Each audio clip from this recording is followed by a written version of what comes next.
بسم اللہ الحمد للہ والصلاة والسلام علی رسول اللہ۔ اب ہم اس دعا کے اگلے حصے کی طرف آتے ہیں انشاءاللہ، جو کہ ہے وَأَعُوذُ بِكَ مِن شَرِّ مَا فِي هَذِهِ اللَّيْلَةِ وَشَرِّ مَا بَعْدَهَا۔ آئیے اس پہ غور کرتے ہیں۔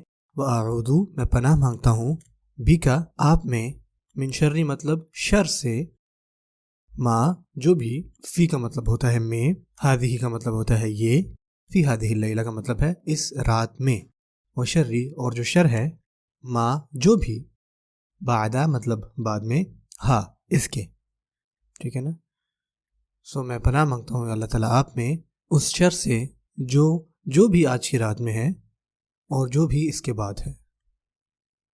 سب اس پہ غور کیجئے کہ اے اللہ میں آپ کی پناہ میں آتا ہوں، چاہے وہ مجھے اس دنیا میں نقصان پہنچائے جیسے کہ بیماری، پریشانیاں، مشکلات، ہر قسم کا شر، اور ایسا شر جو کہ مجھے آخرت میں نقصان پہنچائے، جیسے کہ نمازوں کی طرف پابندی نہ کرنا یا گناہ کرنا۔